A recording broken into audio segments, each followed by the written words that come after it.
राधे राधे। जय श्री कृष्णा। मार्गशीर्ष मास कथा अध्याय 4।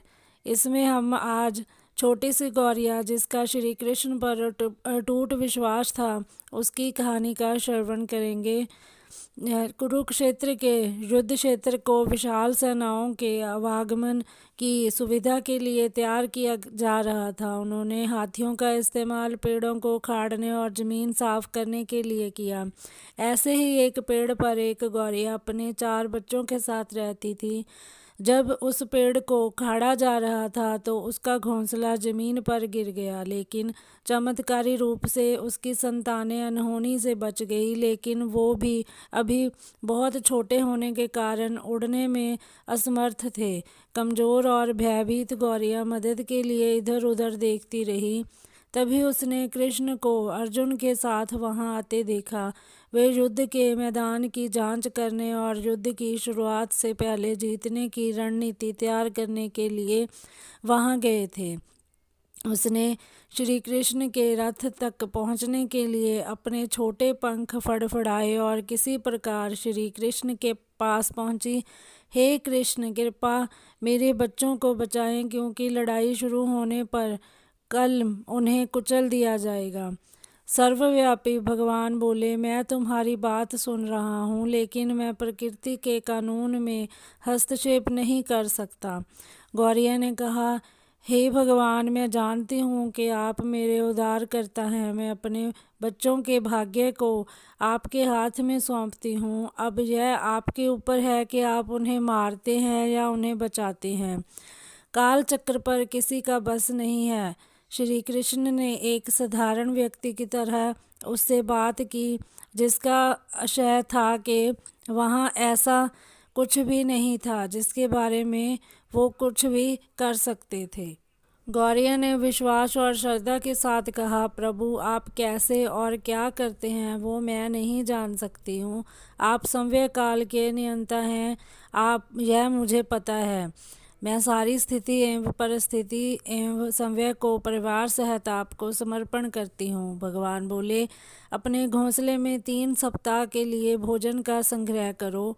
गौरिया और श्री कृष्ण के संवाद से अनभिज्ञ अर्जुन गौरिया को दूर भगाने की कोशिश करते हैं। गौरिया ने अपने पंखों को कुछ मिनटों के लिए फुलाया और फिर अपने घोंसले में वापस चली गई। 2 दिन बाद शंख के उदय घोष से युद्ध शुरू होने की घोषणा की गई। कृष्ण ने अर्जुन से कहा कि अपने धनुष और बाण मुझे दो। अर्जुन चौंका, क्योंकि कृष्ण ने युद्ध में कोई भी हथियार नहीं उठाने की शपथ ली थी। इसके अतिरिक्त अर्जुन का मानना था कि वह ही सबसे अच्छा धनुर्धर है।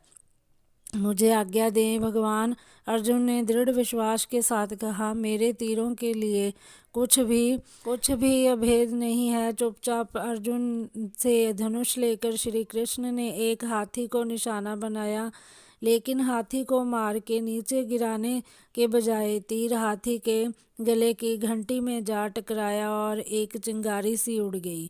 अर्जुन ये देखकर अपनी हंसी नहीं रोक पाई कि श्री कृष्ण एक आसान सा निशाना चूक गए। क्या मैं प्रयास करूं? उसने संव्य को प्रस्तुत किया।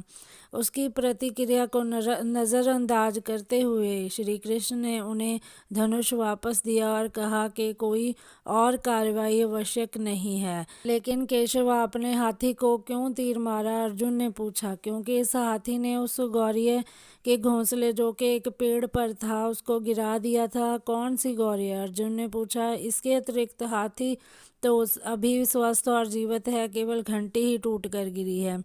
अर्जुन के सवालों को खारिज करते हुए कृष्ण ने उसे शंख फूंकने का निर्देश दिया। युद्ध शुरू हुआ। अगले 18 दिनों के में कई जानें चली गई। अंत में पांडवों की जीत हुई।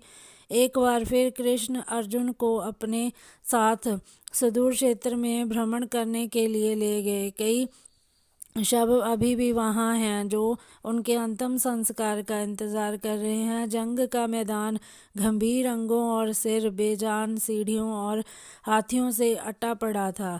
कृष्ण एक निश्चित स्थान पर रुके और एक घंटी, जो कि हाथी पर बांधी जाती थी, उसे देखकर विचार करने लगे। अर्जुन, उन्होंने कहा, क्या आप मेरे लिए यह घंटी उठाएंगे और इसे एक तरफ रख देंगे? निर्देश बिल्कुल सरल था, परंतु अर्जुन के समझ में नहीं आया। आखिरकार विशाल मैदान में जहाँ बहुत सी अन्य चीज़ों को साफ करने की जरूरत थी, कृष्ण उसे धातु के एक टुकड़े को रास्ते से हटाने के लिए क्यों कहेंगे?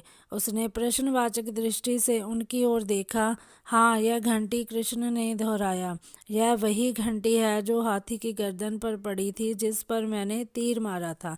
अर्जुन बिना किसी और सवाल के भारी घंटी उठाने के लिए नीचे झुका। जैसे ही उन्होंने इसे उठाया, उसकी हमेशा के लिए जैसे दुनिया बदल गई।